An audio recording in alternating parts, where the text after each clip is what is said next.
बिस्मिल्लाहिर्रहमानिर्रहीम। School account maintain किस तरह से करेंगे, इसमें स्टूडेंट डेटाबेस और इसके अलावा staff salary, expense, finance summary और फिर एक डेटाबेस शीट अलग होगी जिसमें ऑल ट्रांजैक्शंस की एंट्रीज हम उसमें करेंगे। तो इसमें ऑप्शंस वगैरह सीखने को मिलेंगे, कंडीशन फॉर्मेटिंग, डेटा वैलिडेशन, फॉर्मूले एंड वीबीए का कोई कोड भी हम ऐड करेंगे जिससे डेटा स्टूडेंट्स ऐड करेंगे रिकॉर्ड्स को। तो ये सब किस तरह से होगा माइक्रोसॉफ्ट एक्सेल में आज की इस वीडियो में सीखने को मिलेगा। फर्स्ट जो देखेगा चैनल को सब्सक्राइब, वीडियो को लाइक जरूर करें। चलिए शुरू करते हैं। माइक्रोसॉफ्ट एक्सेल को ओपन करेंगे, पहले एग्जाम्पल फाइल को देख लें और फिर जो ऑप्शन यूज हुए हैं वो मैं आपके साथ शेयर करूंगा। अब यहाँ पर फर्स्ट हमारे पास स्टूडेंट फीस की शीट आ रही है। इसमें student ID, name, class, fees due date, fees paid, payment status इनकी ड्यू होगी, कलर से हाईलाइट हो रही है। फिर अवर डेज, अगर उनके डेज ऊपर हो गए होंगे तो यहाँ उनके डेज लिखे हुए आ जाएंगे कि कितने दिन ऊपर हो गए उनकी फीस के। अब इसमें आप डायरेक्ट भी टाइपिंग कर सकते हैं न्यू रिकॉर्ड एंट्री करने के लिए स्टूडेंट, या फिर यहाँ न्यू स्टूडेंट्स के ऊपर क्लिक करेंगे तो इनपुट बॉक्स की मदद से वन बाय वन सेल में आप एंट्री कर सकते हैं। ठीक है जी। इसके अलावा आपके पास एक्सपेंस रिकॉर्ड होंगे। एक्सपेंस लाजमी होते हैं कहीं भी किसी भी बिजनेस के अंदर, तो आपको वो एंट्री भी करनी होती है किस डेट को क्या एक्सपेंस रहा है हमारे, क्या अमाउंट रहा, नोट्स हमारे पास approve by admin, accountant, principal जो भी है। फिर स्टाफ सैलरी के हिसाब से सैलरी भी पे करनी है आपको, ये भी एक्सपेंस का एक मेन हिस्सा है स्टाफ सैलरी का। तो जो जो टीचर्स होंगे, अकाउंटेंट, प्रिंसिपल, असिस्टेंट, उनकी जो सैलरीज होगी और फिर जो पेमेंट उनको की है आपने, उनका पे लिखा हुआ आ जाए, अनपेड नहीं की तो अनपेड, और उसके साथ ही उनकी पेमेंट डेट जो है वो यहाँ पर ऐड हो जाएगी। उसके बाद फाइनेंस समरी के अंदर उनकी टोटल फीस ड्यू कितनी बाकी है, फीस पे कितनी हुई, टोटल एक्सपेंस कितने, नेट इनकम क्या रही हमारी, और उसके अलावा जो all expense, student fees, staff salary database के अंदर हमारे पास एक रिकॉर्ड यहाँ पे भी होगा जिससे हमें ट्रांजेक्शन वगैरह एक रेफरेंस आईडी से इसको कहीं और अगर डेटा को कॉल करना है तो हम वो रिसिप्ट वगैरह बनाने में भी इसको यूज़ कर सकते हैं। ठीक है, वॉचर्स वगैरह के लिए जो रिम्बर्समेंट हो गई या और किसी अदर वर्क में, तो ये हमने एक डेटाबेस शीट अलग रखी हुई है। तो ये सारा सिस्टम किस तरह से काम करेगा ये आज की इस वीडियो में सीखने को मिलने वाला है। तो इसके लिए छोटा सा कोड भी हमने लिखा हुआ है स्टूडेंट फीस में जिसमें हम डेटा एंट्री कर रहे हैं डायरेक्ट यहाँ पर। अब टाइम ज़्यादा नहीं लगे इसलिए मैं यहाँ पर इसमें जो फंक्शन है वो समझा रहा हूँ। बाकी सिंपल डेटा एंट्री आप कर सकते हैं, उसमें कोई इशू नहीं होगा आपको। रॉ डेटा है ये सिंपल, जैसे हमने शीट्स मैंने बताई थी प्रीवियस क्लास में, प्लस करके शीट्स ऐड करेंगे, डबल क्लिक करके रीनेम कर लेते हैं। और इसी तरह आपको 5 शीट्स ऐड करनी है। उसके बाद स्टूडेंट शीट में आपको adding student ID, student name, class, fees due, fees paid, payment status, due date और डेज ओवर ड्यू। उसके बाद आपको डेटा एंट्री वन के बाद ड्रैग कर लें और डायरेक्ट टाइप कर लें क्लास वगैरह, fees due, fees paid, unpaid और पेड के लिए कलर को हमने यहाँ से भी यूज़ किया कर सकते हैं, पेड और ड्यू और पेड। तो हमने इक्वल टू सिलेक्ट करा, इक्वल टू में गए, यहाँ पर हमने ड्यू लिखा, ड्यू अगर बाकी है तो कलर हमने यहाँ पे लाइट रेड करा हुआ है, और इसी तरह पेट को सिंपल रखा हुआ है। तो इसकी फॉर्मेटिंग हमने इस तरह से रखी हुई है, यहाँ पे ये देखें आ रही है इक्वल टू ड्यू, तो ये वाला कलर इसका सेट हुआ हुआ है। इसके अलावा इसमें मैंने बताया था कोड ऐड किया हुआ है हमने। कोड ऐड के लिए हम राइट क्लिक करेंगे, इसका view code option, view code option में आ जाएंगे। यहाँ पे आप इंसर्ट में मॉड्यूल ऐड करेंगे, मॉड्यूल के अंदर अब दोनों कंडीशन में हमारी डेटा एंट्री डायरेक्ट हो सकती है या फॉर्म के जरिए भी कर सकते हैं, इनपुट बॉक्स। तो यहाँ पे dim W S worksheet, S work W S worksheet, set W S this workbook dot sheet student fees, जो हमारा शीट का नाम होगा। उसके बाद dim new row as long new row worksheet cell dot rows count comma one end excel और row one plus one, यानी यहाँ पे जाके जो वन होगा यहाँ से फिर उसके अंदर डाटा ऐड होगा। फिर इसके बाद W X worksheet dot cell new row one dot value बराबर input box enter student ID, फिर स्टूडेंट नेम, फिर क्लास, फिर इंटर फीस, फिर इंटरव्यू, और उसके बाद जो फॉर्मूला होगा उसका फंक्शन हमने यहाँ पे ऐड किया ई, यानी ई के साथ जो भी न्यू रो में डाटा ऐड होगा तो डी कॉलम से मैच करें, अगर वो ग्रेटर देन हो तो न्यू रो लिखा हुआ आ जाए पेड, नहीं तो ड्यू, जो ऑटोमेटिक यहाँ पर आएगा इनपुट बॉक्स की मदद से। और उसके बाद cell value input point due date, जिस डेट को ड्यू होगी वो डेट यहाँ पर ऐड हो जाए। अब इसको यूज करने के लिए हम यहाँ पे बटन के साथ मैंने शेप से यहाँ बटन ड्रॉ करा हुआ है। बटन ड्रॉ के साथ इसको मैंने राइट क्लिक करा, असाइन मैक्रो जो सब्जेक्ट होगा वो आ रहा होगा, बस आपने सिलेक्ट करना है इसको, ओके और ओके कर देंगे बस। तो ये इस तरह से आपका इनपुट इंटर आईडी बनेगी। अब देखें ऑटोमेटिक इसमें डेटा आ जाएगा 5। उसके बाद मैंने 6 प्रेस करा, 6 ऐड हो गया। अब जैसे ही इंटर करूंगा तो स्टूडेंट नेम देगा, फिर क्लास देगा, फिर फीस ड्यू, फिर फीस पेड, फिर पेमेंट स्टेटस। तो ये 1 बाय 1 डाटा एंट्री के लिए इनपुट बॉक्स शो होगा हमारा। अब देखें जैसे ही मैंने इनपुट आईडी करी तो यहाँ पे कह रहा है स्टूडेंट नेम क्या है, तो मैंने यहाँ पे स्टूडेंट नेम कर दिया शाजिब। फिर इंटर करा, इंटर क्लास क्या है, मैंने उसका 5 क्लास है। इंटर फीस कितनी है, तो मैंने यहाँ पे 1500 कर दिया। Inter fees paid 1500 paid. और यहाँ पर हमारी कोई ड्यू डेट नहीं है तो मैं इसलिए इसको ब्लैंक छोड़ रहा हूँ। सिंपल हो गया। इसी तरह आपको बस यहाँ पे क्लिक करना है, न्यू रिकॉर्ड आईडी 6 हो गई, हमारे पास आ जाएगा 7 इंटर। फिर इसके बाद यहाँ पर हमारे पास डाटा एंट्री आ गई कामरान, इंटर। फिर क्लास कौन सी है कामरान की, 6 5 या जो भी है। इंटर फ्यूज ड्यू डेट 1000। अब इन्होंने फीस पे करी है 500 ड्यू। अब इनकी पे डेट क्या कब करेंगे, 26 अगस्त। तो मैं यहाँ से उसी हिसाब से जो डेट फॉर्मेट है वो इंटर कर रहा हूँ, 08। तो ये इनकी ड्यू डेट हो गई और यहाँ से हमें फार्मूले को बस ड्रैग करना है। तो अगर ड्यू डेट ऊपर हो जाएगी तो ये खुद ब खुद यहाँ पे डेज लिखे हुए आ जाएंगे ओवर ड्यू के। क्लियर हो गई जी ये, ठीक है जी।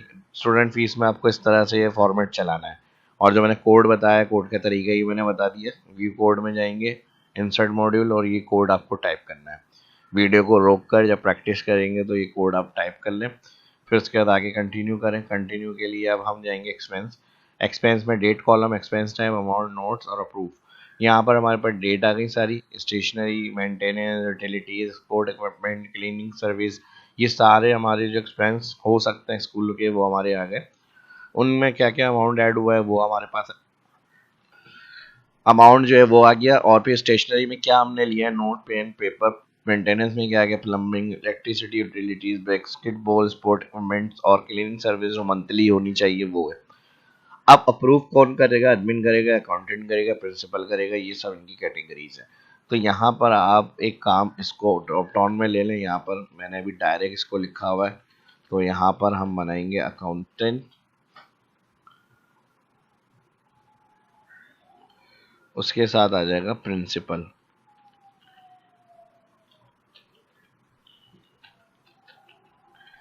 और ऑल इसको टाइप नहीं करना पड़े, डेटा मेन्यू, डेटा वैलिडेशन, और यहाँ पर लिस्ट ऑप्शन, लिस्ट में सोर्स, ऑल, ओके। अब यहाँ से जो आपको सिलेक्ट करना होगा, बस आपको ड्रॉप डाउन में जाना है।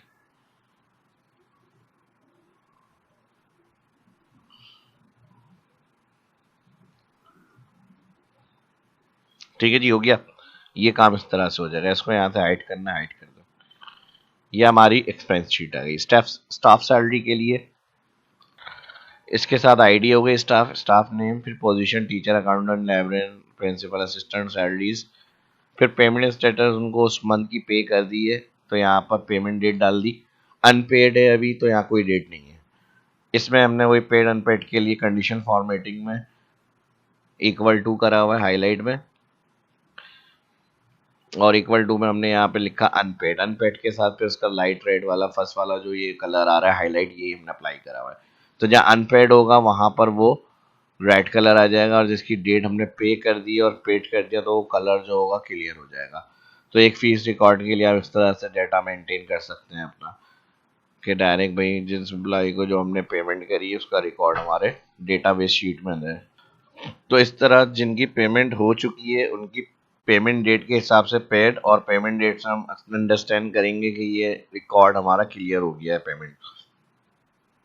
तो इस तरह से स्टाफ सैलरीज आपकी क्लियर शीट्स यहाँ से आप कर सकते हैं। ठीक है जी, रिकॉर्ड को मेंटेन।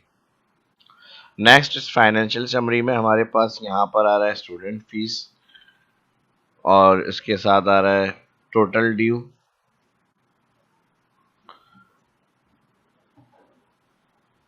तो इसमें हमें क्या करना है, स्टूडेंट फीस में जाके जो ड्यू कॉलम आ रहा है ऑल वो सिलेक्ट करना है। इसके लिए हम सम लगाएंगे, bracket open, student fees all due column select inter. इसी के साथ हमारे पास अगेन सम फीस पेड, यहाँ पे जो फीस पेड का कॉलम है एंटायर वो select inter. Total expense equal सम expense sheet all column amount select bracket close inter. और यहाँ पर नेट इनकम में हमारे पास टोटल फीस पेड, इसको हम इस तरह से कर सकते हैं, यहाँ पर मैं इसको हटा रहा हूँ, अभी नेट इनकम ये हुई है और ग्रॉस इनकम की एक हेडिंग डाल देंगे जो हमें मिलेगी वो। तो यहाँ पर हमारे पास नेट इनकम के लिए एक्सपेंस पेड फीस माइनस कर देंगे एक्सपेंस, ये अभी नेट इनकम है। और ग्रॉस इनकम में हमें क्या होगी, ड्यू प्लस फीस पेड और माइनस एक्सपेंस। बस आपको ये करना है, total due fees paid plus हो जाएगी यानी ये भी मिलेगी हमें, रिसीव होगी, और माइनस हो जाएंगे जो एक्सपेंस है। तो ये हमारी ग्रॉस इनकम बनेगी after receiving fees due payment. ठीक है जी, ड्यू पेमेंट जो होगी फीस वो, और फीस पेड जो हो चुकी है वो, उसमें से माइनस एक्सपेंस के बाद ये आपकी टोटल ग्रॉस इनकम है। और अभी जो आपके पास मौजूद है वो नेट इनकम ये बनेगी आपकी। तो ये फाइनेंशियल समरी आ गई हमारी, और इसी को हम प्रेजेंट कर सकते हैं चार्ट में, ग्राफ में, पिवोट टेबल से, या फिर हम उसको डैशबोर्ड वगैरह भी अच्छा सा बना सकते हैं। डेटाबेस में आ जाएंगे। अब डेटाबेस में कुछ मैंने इंपॉर्टेंट कोई फंक्शन वगैरह यूज़ नहीं किए, यहाँ पे सिर्फ हमने जो ट्रांजेक्शन हुई हैं उनका रिकॉर्ड रखने के लिए डेटाबेस एक मेंटेन करा है, ताकि ऑल ट्रांजेक्शन्स को हमारे पास रिकॉर्ड में रखा जाए। वैसे तो हमने सेपरेट सेपरेट शीट पे ये सारी अपडेट करी है, लेकिन इस शीट में भी हमारे पास रिकॉर्ड में रहेंगी है। इसमें टाइप हो गया, डेट हो गया, डिटेल हो गई, जो जो अमाउंट हो गया, फीस के इसमें आया हमारे पास रेफरेंस आईडी ये बनी, student fees, fees full payment आई, पार्शियल पेमेंट आई, फुल पेमेंट आई ये। उसके साथ एक्सपेंस आ गया, मेंटेनेंस आ गया, अमाउंट उसका, रेफरेंस आईडी और ऑपरेशनल प्लम्बिंग रिपेयर। सैलरी आ गई, नेम, सैलरी की reference ID, staff salary paid on time.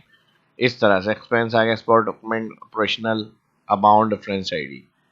Expense को हमने 10 102 इस तरह से डिफाइन किया, फीस को 1 2 3, और सैलरी जो है S1 S2 की रेफरेंस आईडी है, staff salary paid on time, staff salary जो अमाउंट है वो, और जिसको पर्सन को पे करी है वो। तो ये रिकॉर्ड भी आप इस तरह से अपना रख सकते हैं डेटाबेस शीट में, ताकि आपको अगर हमें कहीं यूज़ करना है रेफरेंस आईडी वगैरह किसी स्टेप वगैरह के लिए भी, तो हम उसमें रिपोर्ट को अपनी ऐड कर सकते हैं। ये हमारी फाइनेंशियल समरी हो गई सारी। ये स्टाफ सैलरी रिकॉर्ड, इसमें फंक्शन देख लिया हमने, एक्सपेंस देख लिया, स्टूडेंट फीस के रिकॉर्ड देख लिए यहाँ पे। अब हो सकता है कुछ मजीद इसमें ऐड करना हो फील्ड आपको, तो अपने हिसाब से आप बना सकते हैं।